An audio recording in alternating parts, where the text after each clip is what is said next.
Hi, everyone. My name is Reyhan, and today I will deliver a briefing on behalf of the ADSA about senior high debate in Alberta and the necessary rules and criteria for judging that style of debate. I want to begin this presentation by thanking all of the judges who have volunteered their time to be here today for the tournament. A debate in Alberta, debate across the board could not exist without your support. And I say this sincerely, we're very grateful for your time. At this point, I'd invite the organizers of this tournament to cover a few important details about the event today. And afterward, I'd be happy to explain more about the Canadian national style of debate in senior high.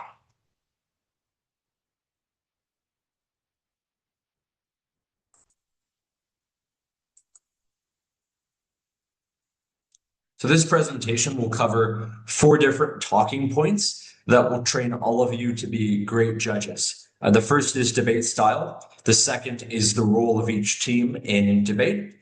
The third is the role of each debater. And the final element is the judge's role. Let's begin with debate style. Canadian national style of debate is the style of debate for this tournament in senior high. And the order of debate is important to our understanding. We should understand the debate proceedings because they are consistent across all rounds of Canadian national style debate. This style of debate includes 6 speeches. There is the first proposition speech, the first opposition speech, the second proposition speech, the second opposition speech, the opposition reply speech, and the proposition reply speech. Now, if I've done my math correctly there, it's about 40 minutes of debate speeches or more that you will need to listen to. 8 times 4, 32 minutes of constructive speeches, the 8-minute speeches, and then plus another 8 minutes of reply speeches brings us to 40 minutes.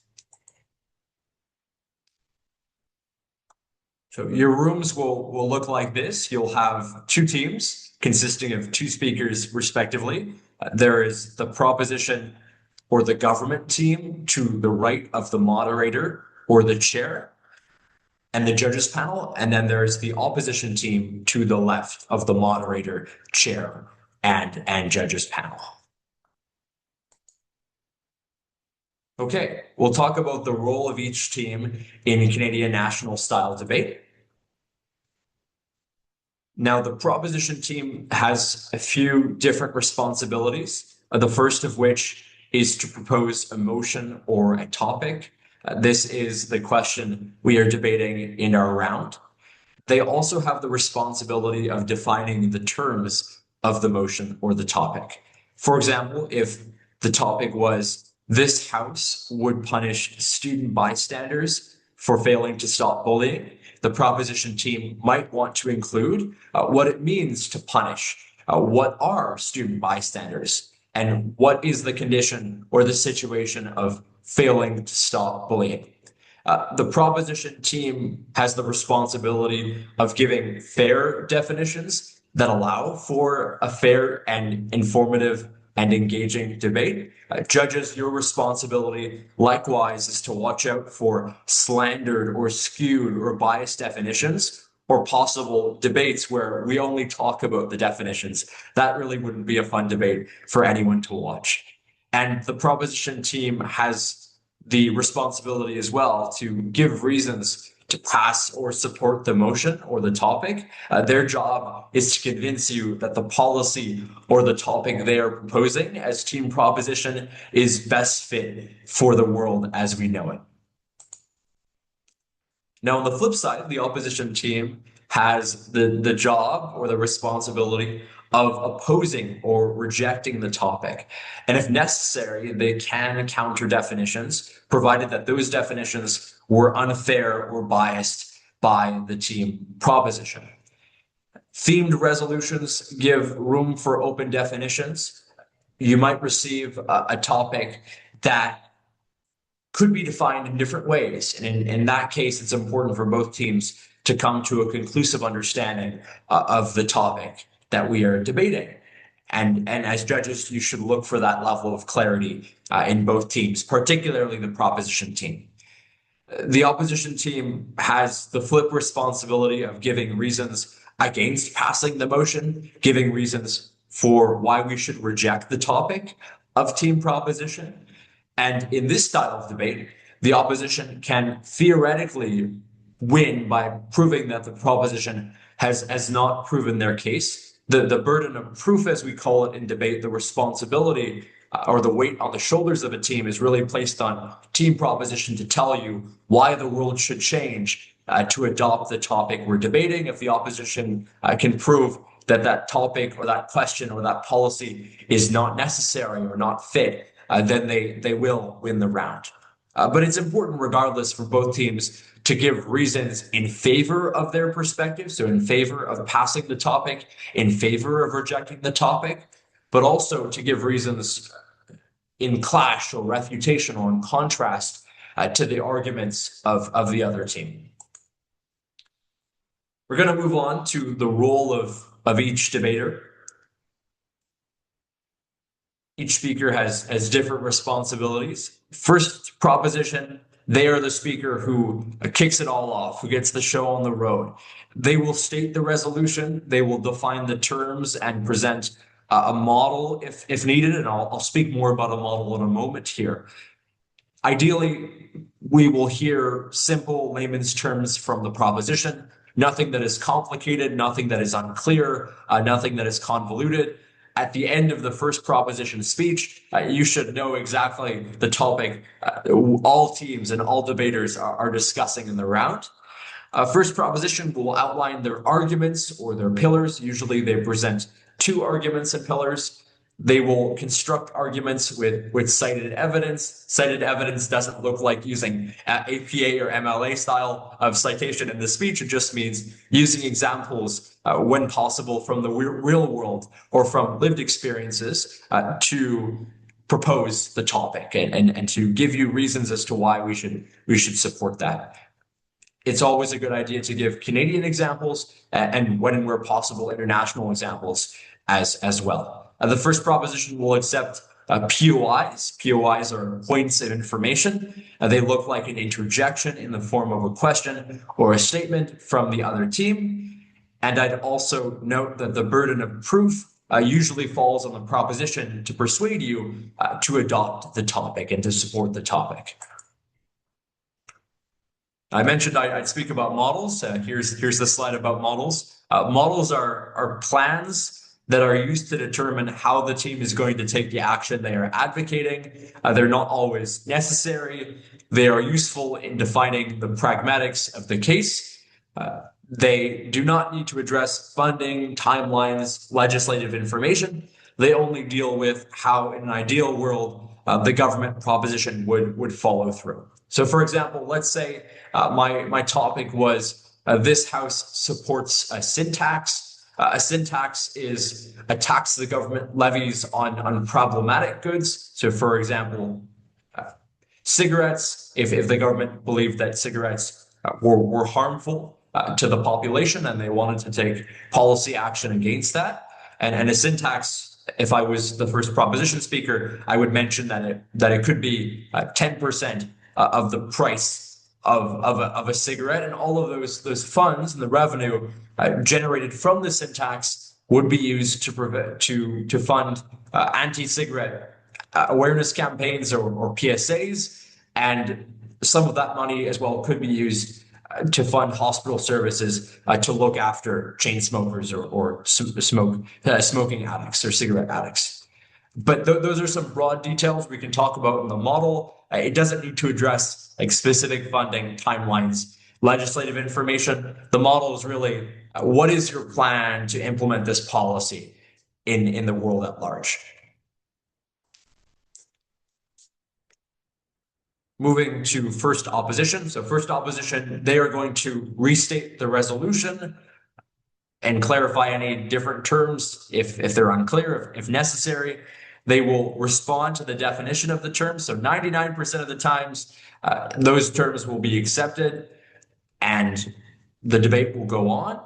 They can, in the 1% of situations, challenge the terms if propositions terms are unreasonable for a fair debate, and they can present their own terms, of course, justifying why those terms are better fit for the debate. Judges, you can reward the opposition team if the definitions from the proposition are poor and they're properly challenged by team opposition, and I would look out for that. The first opposition speaker will provide refutation. Refutation is undermining the opponent's arguments, giving structured reasons why those arguments are not true or problematic or perhaps insignificant in the round. And first opposition will outline the constructive case for their team. They will present usually two different arguments in favor of rejecting the topic, and they will also accept points of information. Moving on to second proposition and second opposition, they have almost the same role here. They will provide refutation and disagree with the arguments they've heard before in the round. They will restate and reconstruct their team's arguments. If I'm the second proposition speaker, I will listen attentively to the first opposition speaker and think about the different ways in which I can reconstruct my partner's arguments if they were disputed by that speaker. They will outline and deliver a final arguments. It's usually one argument in this speech, and they will accept points of information. Moving on to the reply speeches. Reply speeches are different from the other speeches in the round because they are much shorter. They're half the time. They are 4 minutes, where debaters should not be presenting a new argument or a grand slam way of looking at the debate round. Instead, reply speeches are an opportunity to summarize the entirety of the debate, to elevate the arguments to clashes of ideology. For example, let's say if the two major themes in the round were about the environment and the economy, a speaker in a reply speech might try and establish why their team won on those two different themes and give structured reasons as to why that is the case. In the reply speeches, speakers will ask and answer questions which try to uncover the deeper meaning of the subject. No new material is allowed in these speeches. They should present minimal examples, and really, the reply speeches are an opportunity to reference the content and the argumentation presented in the previous speeches. The reply speeches are a chance for debaters to analyze the round holistically, and it's really their last chance, their last shot to convince you as judges why you should support their side at the very end of the day. Let's talk some more about points of information, or POIs, as the shorthand is. Another component of strategy is a point of information. They are used to ask questions in the middle of the speeches. They should be pertinent. They should be relevant. They should illustrate a flaw in the other team's arguments or reposition one of their own arguments. If I'm a member of the proposition, I should be giving POIs that illustrate flaws in team opposition's arguments, or I could give a point of information that repositions my own argument. And these points of information should be short and clear. They should be a question and not a summary of a team's own points. And I will also add that points of information can be statements as well, where you stand up and you say something, but they should be kept short, like ideally nothing more than 10 or 15 seconds. Okay, on to the fun part, your role as a judge. So the judge's role consists of a few different gears. There's feedback, there's the choice, there's speaker points. Your role as a judge revolves around some simple core aspects. And I know this might appear daunting at times. Debate is a lot to handle. We're judging some remarkable young people in our debate tournaments. But I want to assure you that I believe in you and the ADSA believes in you to do your very, very best to judge these rounds. Okay, let's talk about the role of a judge from a bird's eye view. You should observe and pay close attention to the round. Please take notes. Please take notes on paper. Bring your favorite pen if you like to. My dad used to do that when he judged debate rounds. Decide the winner of the proposition or the opposition. Judging is not a consensus. In Canadian national style, each judge will submit one ballot, and you will award speaker points. Give your ballot to the moderator. Usually they are another judge or they are a student volunteer. And you will also provide constructive and kind feedback without revealing the winner to the debaters. Now you have a very important decision to make, who you are going to award the win of the round to and which speakers deserve which speaker points. Judges should consider some main criteria in their decision. The first is constructive arguments, logic, and matter. The second is refutation and points of information. The third are evidence and research presented in the round. The fourth is delivery etiquette and manner. And the fifth and final criteria or element of criteria is weighing. Let's talk about constructive arguments and logic. Debaters' speeches should contain persuasive argumentation with impacts that are important. There's a fine difference between debating and public speaking. Public speaking is about presentation. Debating is about argumentation.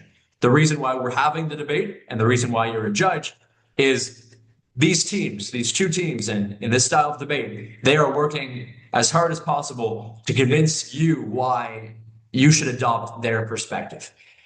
As a judge, you're looking for speeches to be well structured. These speeches should be easy to follow, clear transitions, effective introduction and conclusion. You should know exactly what the debaters are talking to you about.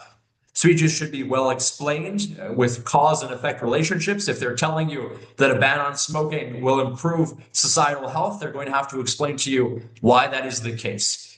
And many speeches, all speeches rather, should avoid errors that undermine their own arguments. If I am telling my judges that a ban on smoking will improve societal health, I should not tell judges that perhaps this ban could be ineffective in a number of ways. Speeches should also be coherent. They should be justified and consistent value. Debaters should not flip-flop on their stance. They should give you a clear approach with a clear case as to why you should support their side of the topic. And they should also do the legwork of explaining not only why their arguments are true, but moreover, why their arguments are important and why you should care about those points. Moving on to refutation and clash, speakers should engage with their opponent's arguments through targeted refutation of their opponent's arguments. They should explain why the argument from the other team might not be the best to fulfill a given value, why the other argument may be illogical in different ways or have insufficient evidence. Debaters should rebuild and defend their own cases. And the clash or the refutation they should present must refute arguments through logic or evidence. Calling out a contradiction is not a form of clash. These debaters, they need to give you reasons why the other side is wrong on a particular matter or subject.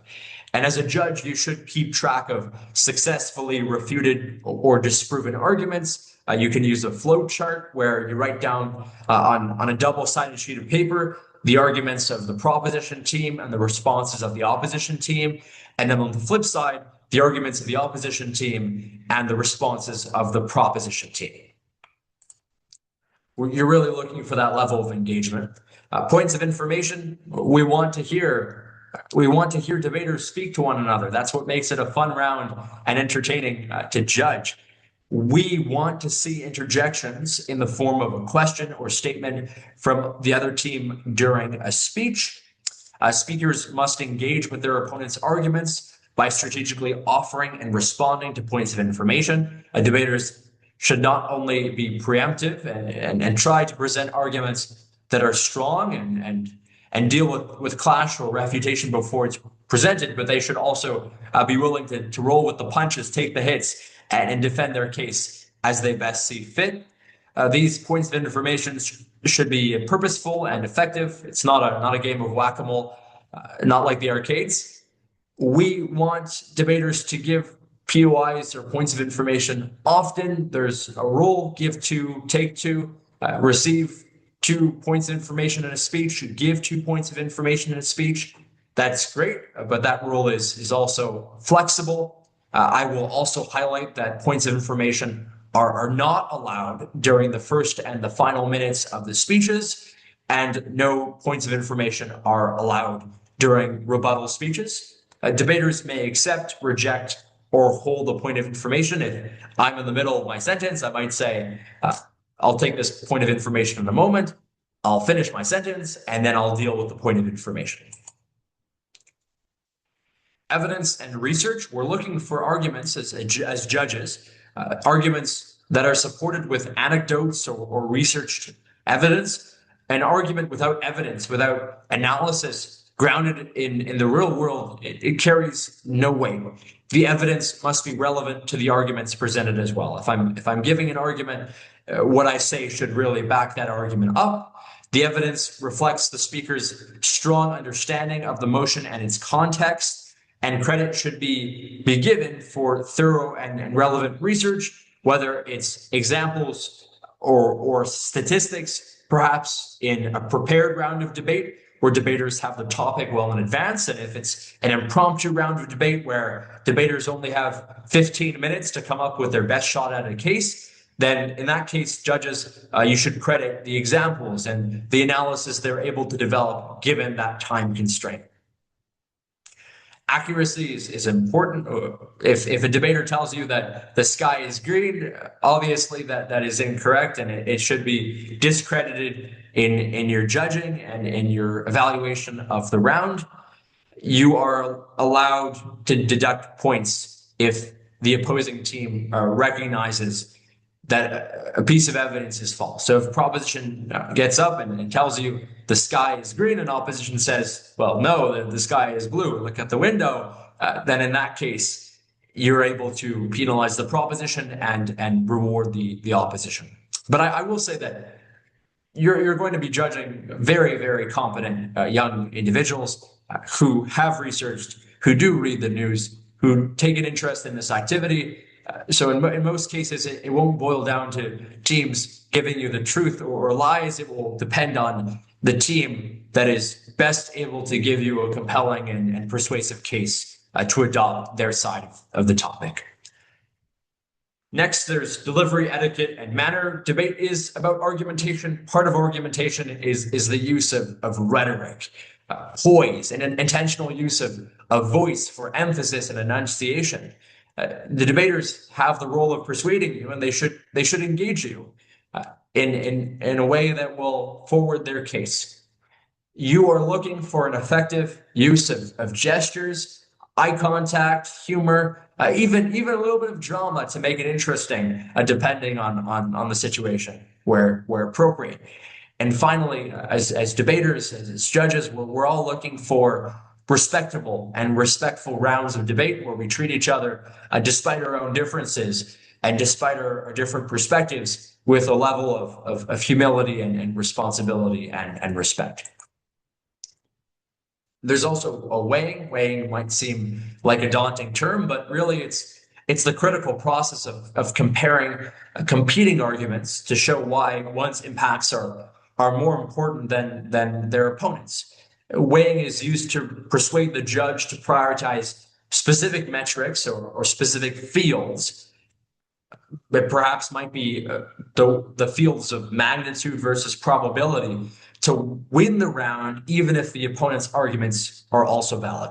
Let's say I'm a judge and I listen to some exceptional debaters talk about a ban on smoking. Proposition tells me the ban on smoking will improve health. Opposition tells me that the ban on smoking will actually worsen health because people will buy cigarettes from the black market. At the end of the day, perhaps proposition might tell me that even if a cigarette ban leads to illegal sales, the health of society will improve compared to a world in which we don't have the ban. And that is a strategic use of weighing to compare competing arguments and competing outcomes. Now, after you listen to the round and you consider those elements, you need to think about who you give the winner to, right? Who gets the win at the end of the day. And you should ask yourself, who was the most persuasive team? Who do I want to vote for in that round? You should ask yourself which team had the stronger case. Judge the debate with a blank slate. Leave your bias out of it. Leave your bias at the door. Ask yourself, how would the average intelligent voter who watches the news view the round? Any illogical analysis or blatantly false statements should be considered during your deliberation. And a pro tip is to select the team which fully engaged with the topic and persuaded you more and convinced you the best in the time they had. Another note about weighing, debaters should be weighing arguments and themes within their debate speeches, and a judge might have to weigh arguments on their own and compare these arguments. Think about which one was more true, which one was more important on their own if weighing does not occur in the round. But ideally, debaters should do the legwork to compare those different impacts and outcomes. I'll talk some more about feedback here. Feedback is important to debaters' growth as individuals. It is optional. You're not obligated to give feedback, but it's highly recommended. The feedback should be precise. Keep it clear. Keep it concise. It should be concise as well, right? Keep it brief. Avoid repetition. Encouraging. Let's keep that feedback positive. We want debaters to continue debating. And remember that when you give a piece of feedback, you're always right. You are the one who is watching the round, and debaters have no right whatsoever to argue with or disrespect their judges. If they feel comfortable and you feel comfortable, and they have a question about the feedback, you can answer that. You can answer that question without revealing the winner of the debate. We can speak about the ballot. This is the ballot. It's not that scary, I promise you of that. Now, the senior high ballot is important because we use those ballots to evaluate the winners of the rounds and the winners of the tournament.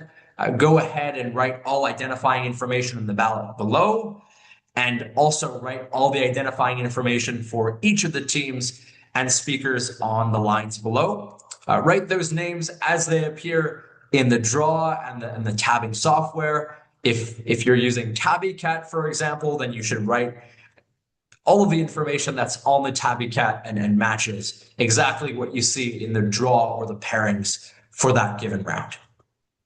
Now, to talk about scoring, we have a range of scoring. In Canadian National, it goes from 67 to 73. Now, 67 is a poor speech. 73, this is a speaker who you would expect, who you would bet wins a medal in the tournament. 72, we'd award that to a speaker that might win a medal at the tournament. It's really up to your discretion. And there's also different elements we factor into consideration when we award those scores, including manner, how the debate is presented, or how the debater presents themselves. There's matter, the content of the debate, including argumentation, examples, logic, clash, and reasoning, and their strategy, the use of style, points of information, structure of speeches, including time, strategic placements of clash and arguments. And as you can see here, 28 for the matter and the matter categories is average. 14 is average for the strategy category. But really, you should consider the speaker as a whole using these different divisions of score breakdowns. Check out the backside of your ballot. And I also want to mention that you are allowed to award half points. So a 71.5 is allowed if that's the score you'd like to give a speaker. Write down those individual points for each speaker and category. And all of those categories are summarized in the middle of the ballot. So I filled out my mock ballot over here. Looks like a strong win for team opposition. And just make sure that your scores are within those ranges. We don't want to see a 31 when the range for matter goes up to 29. And then after that, you'll do some quick mental math if you like, or whip out a calculator if you have one, and sum the points for the round. As you can see here, both proposition speakers won 67, and both opposition speakers received a 73. And then the final step is to circle the winning team after you've added all of the team total speaker points. The total scores for each team must be different. If we had a tie, then we wouldn't have a winner. There needs to be a winner at the very end of the debating round. So add up those scores and circle the winning team. And the total score for each team must be within that range of 134 to 146 points. There you have it. I've circled that team opposition has won the round. They're the team with the highest total points in the round.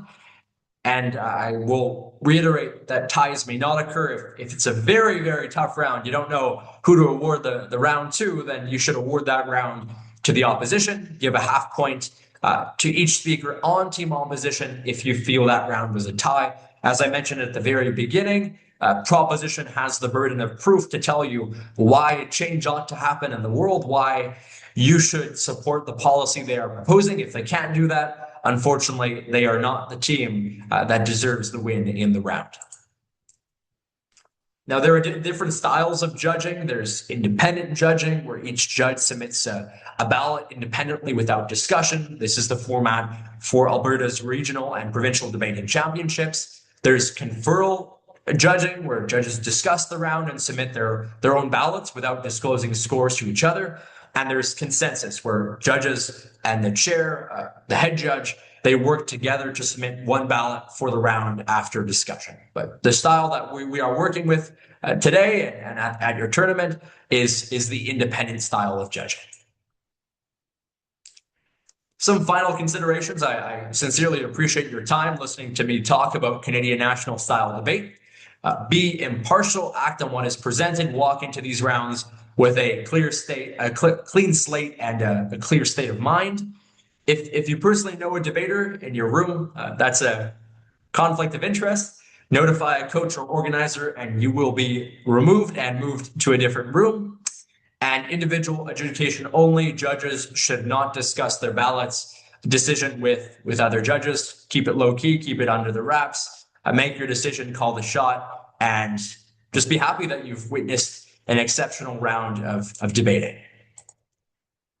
At this point in time, the tournament organizers are happy to take any questions. And once again, thank you so much for giving your time, your knowledge, and your weekend or even your weekday to watch these rounds of debate and to be part of the work of the ADSA. Thanks so much, and it was great to meet you.